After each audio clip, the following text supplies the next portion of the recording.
welcome to Consider This. I'm Melissa Idris, and this is the show where we want you to consider and then reconsider what you know of the news of the day.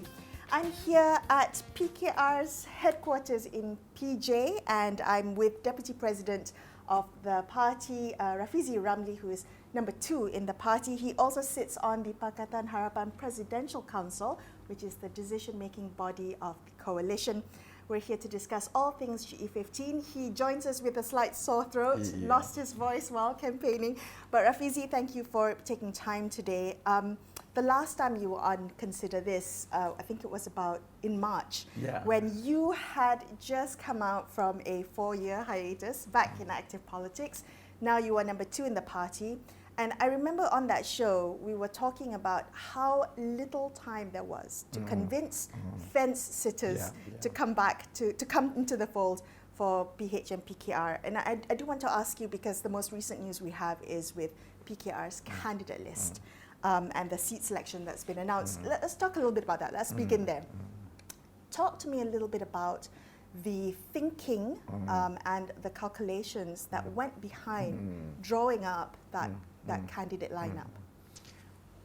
I know it will come as a big surprise to the general public, but from my knowledge and experience, not just in PKR, but also of other parties in the country, there's hardly any process or framework to select candidate. All these years, for decades. It's just discretion? It's 100% discretion and prerogative of the party president. That's why, you see what happens in UMNO now. There's a lot of havoc because it is whoever the president decides. And I have always been uncomfortable with that, because to me it creates the apple polishing culture. That's part of the root cause of everything that is wrong in politics in this country. So among the first thing, given how short the time I had, among the first things that I did as a deputy president was to present to the Supreme Council back in August a very detailed SOP and framework about how we are going to go about shortlisting and finalizing candidates, so that we can balance certain things. We want to balance that is an open, level playing field for everyone. Everyone has an opportunity. PKR cannot be so-called a party of the future if people feel that is only restricted to certain people or certain groups. We must be able to open it to everyone. And then once you have a bigger pool of possible candidates, we put through some marking scheme.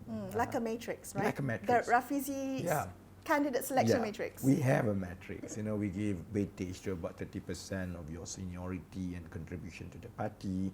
20% is based on your campaign performance, because we track campaign performance through our election apps.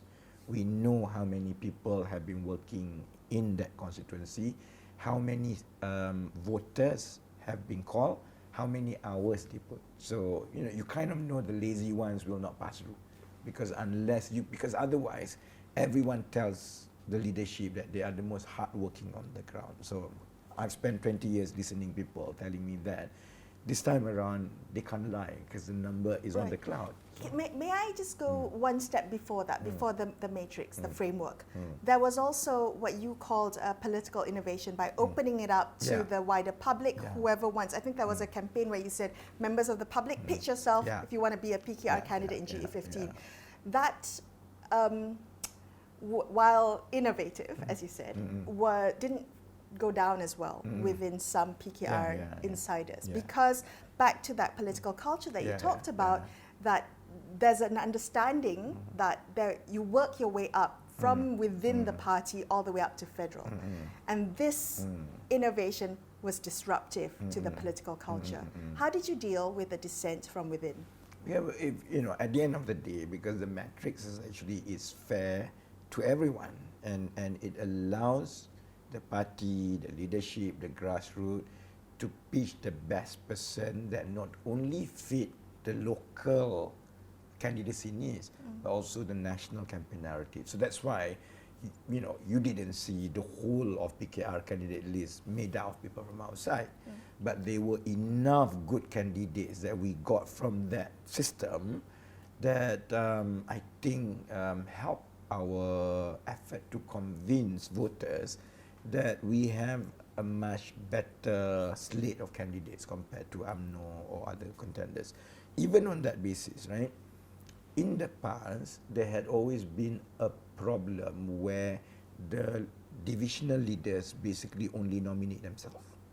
So, no matter how good you are, but if you don't win the divisional leadership as Ketua Cabang, he will just nominate himself. So what we did through that, website and opening up, now that it's open, you can have 3 or 4 options from among the local leaders. So it's no longer, this very hierarchical top-down, in the same way that president of the party controls everything in terms of nomination, like what you have in UMNO, and then it filters down to the divisional leaders. He controls everything. So by and large, it has been, I think, really useful for us because they were the other weightage. We look at professional background, that's 20%, and more importantly, we also look at the contribution to society.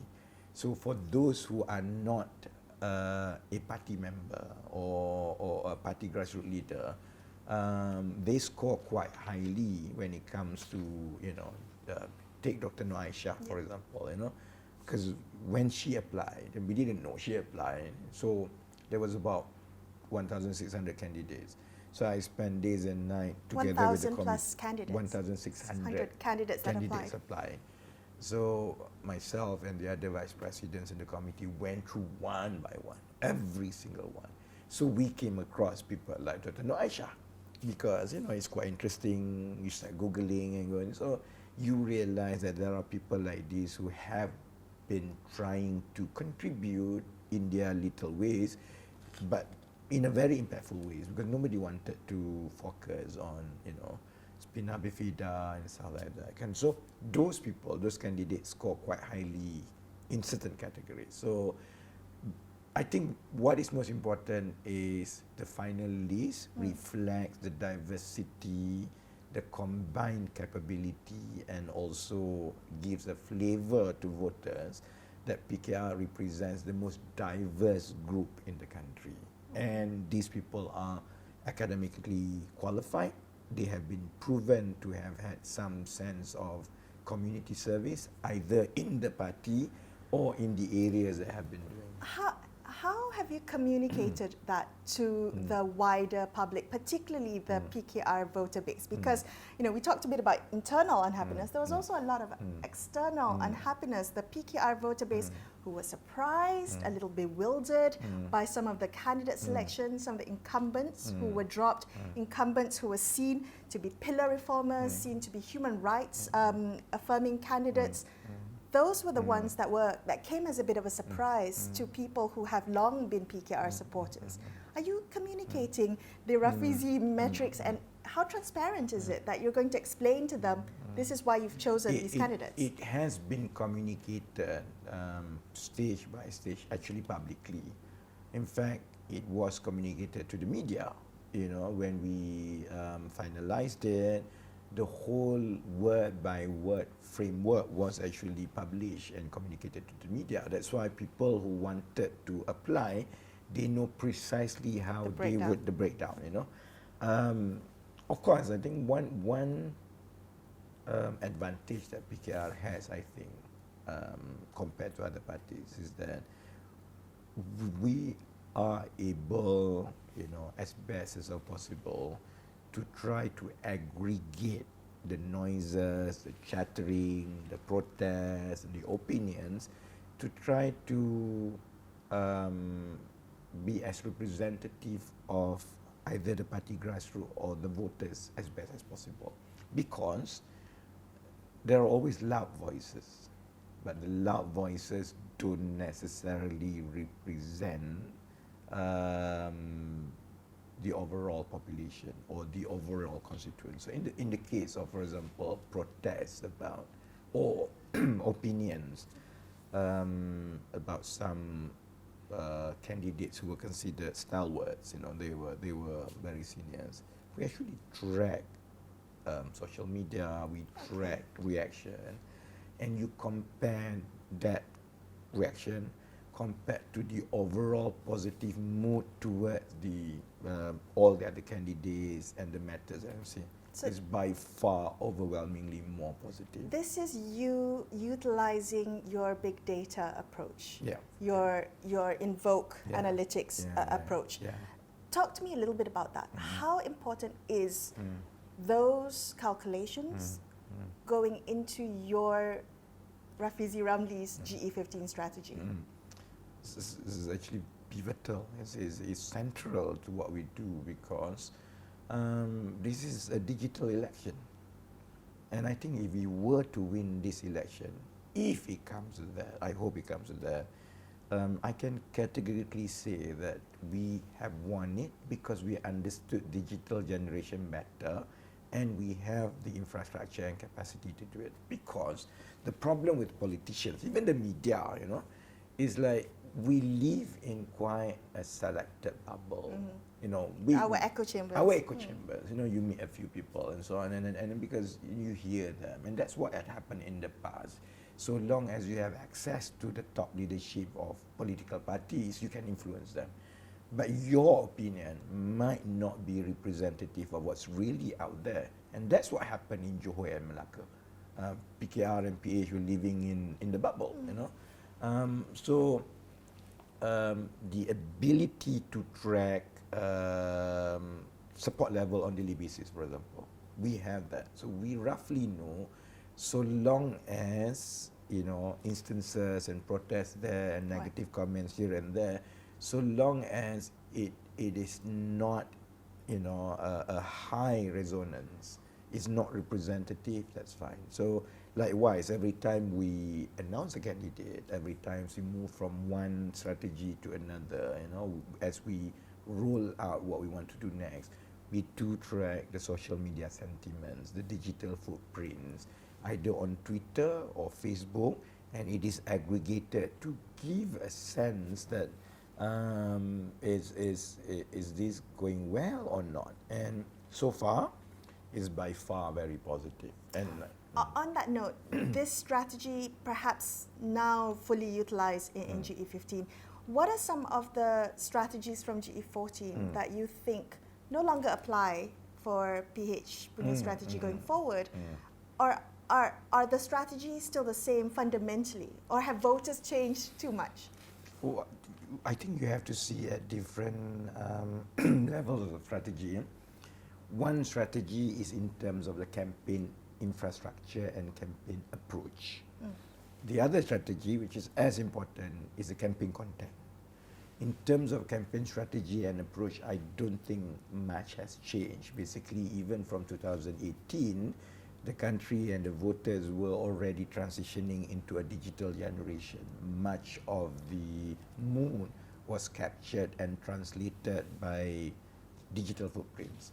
You reach out to most voters through Facebook and social media. So the parties that really have a better capability in terms of digital reach, that has a better chance of turning the voters to support them. So I think that has not changed much. Of course, technology changed, and then you guys know. Approach hasn't changed. Approach doesn't change. Content has. Campaign, content strategy. That's where I'm a bit concerned, to be frank, because not just PH as a party. Any party basically is this rah-rah party, go rah-rah, we're going to win and so on, and you know how PH is, you know how the AP is, you know how Amanah is, you know how PKR is with their reformasi shouts and so on, it's chest beating. I don't think that chest beating works anymore this time around. And if anything, sometimes I have difficulty trying to reorientate the whole campaign narrative for Pakatan, because it's quite difficult to get people to move away from the chest beating rah-rah. You're changing a political culture. Yeah, it's a political culture. But as best as I can, at least in terms of the PKR's narrative that I can control, you can see that we are moving further and further away from there. We are appealing, we are a lot more humble this time around. You know, we want to relate to voters. We want to make them understand that we can do better because we are more realistic. We understand the complexity of the issues. We've put everything in place that takes into account those complexities. That's why the diversity of our candidates, that's why in terms of our campaign content and focus on bread and butter issues, salaries. So that is quite difficult because it's a lot easier just to get everyone to do just spitting. Right. Rafizi, I want to get into your mind how you view voters. What are your characterizations of the categories of voters? How do you, we often delineate voters through racial categories, through class categories, urban, non-urban, rural. How do you view voters? How do you court them? Well, even at the, so-called the most rudimentary level, statistically, even if you want to categorize them statistically, we have about 40 plus stratas, because a Malay at the same age, from the same place, but of different background or of different parenting, thinks differently.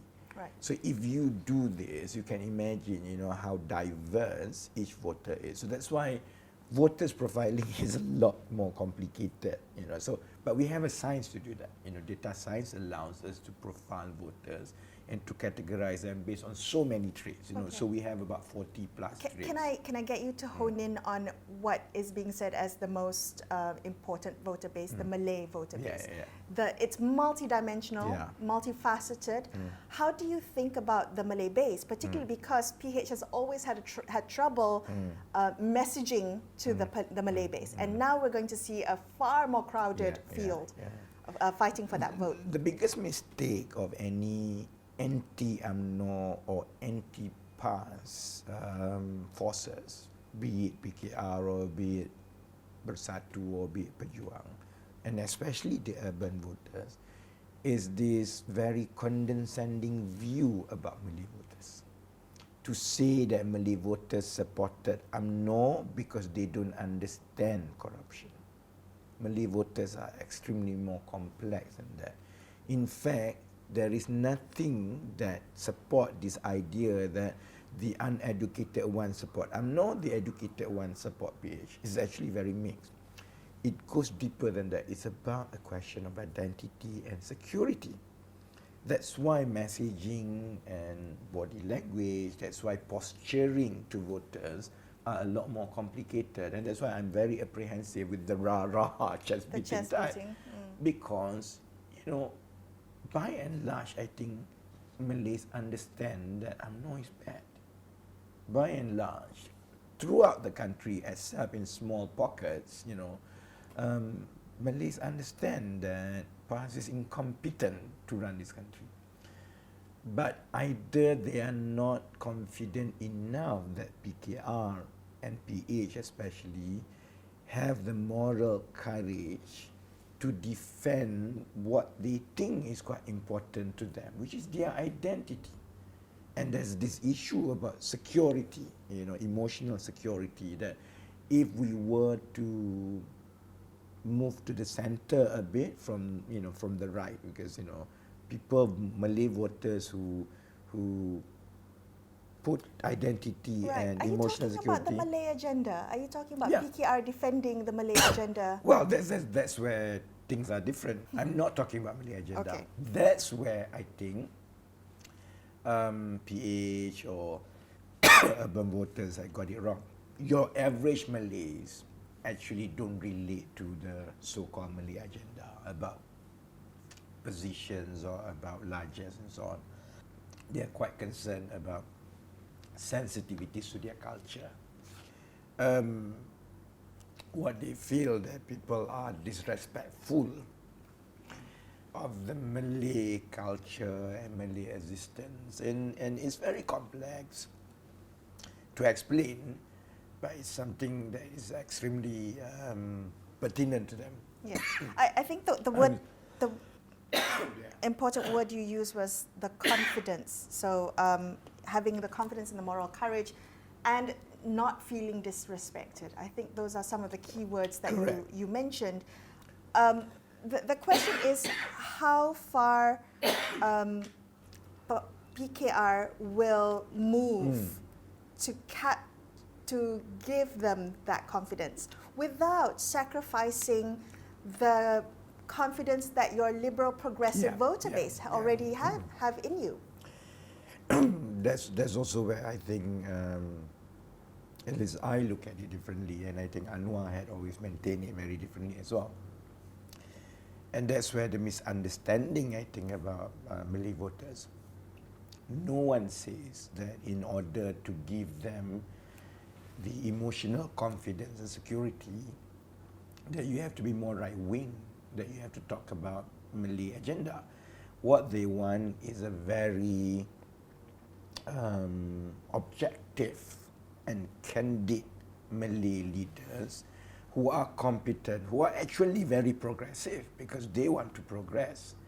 But they want us to be able to be objective, that if there are quarters, especially the fear about DAP, which to them has crossed the cultural sensitivity, that PKR will not sit quietly and PKR will actually voice and PKR will communicate.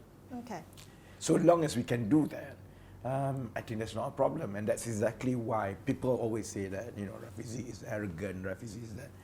That's exactly what I'm doing, because it's important to appeal to the Malays that I may be progressive, I may, you know, sound extremely different from UMNO. I disagree with the largesse or the Malay agenda that only benefits certain people.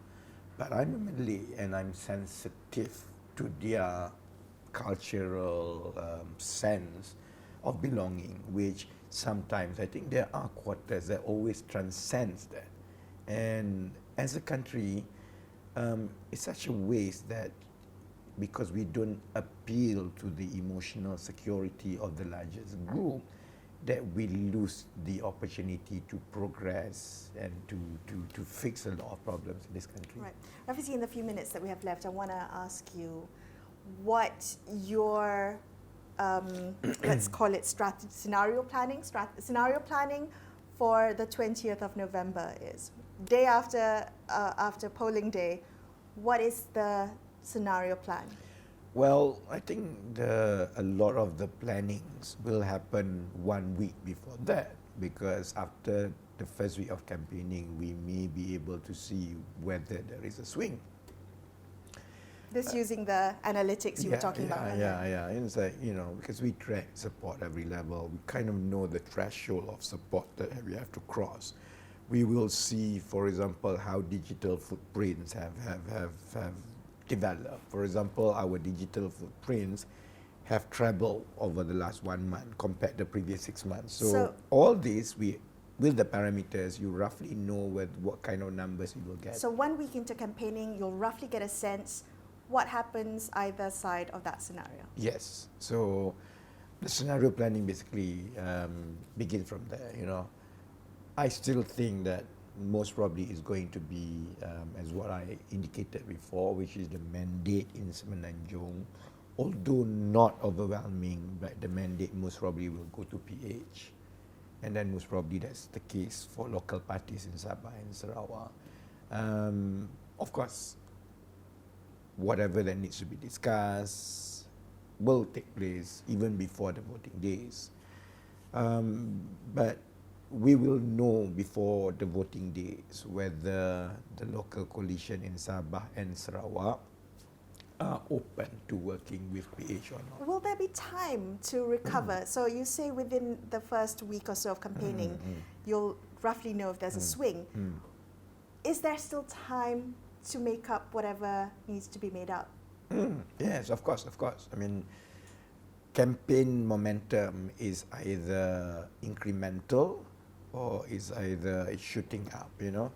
If it's at the, you know, at the incremental rate.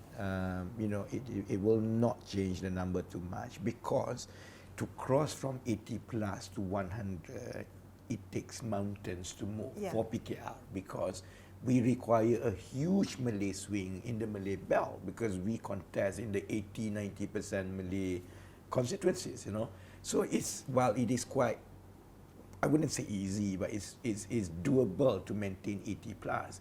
To jump to the next 10 seats, it requires mountain. So you kind of know, you hope that the campaign will basically pick up so drastically so that you cross that 90, 100 numbers. But I think we also have to be realistic that if the campaign, while still favouring us, but the rate of pickup is quite incremental, most probably we will still be within the 80 plus, 90 plus numbers. Okay. All right, Rafizi, thank you so much for speaking with me today. That's all we have for you on this episode of Consider This. That was my conversation with Deputy President of PKR, Rafizi Ramli. I'm Melissa Idris, signing off for the evening. Thank you so much for watching, and good night.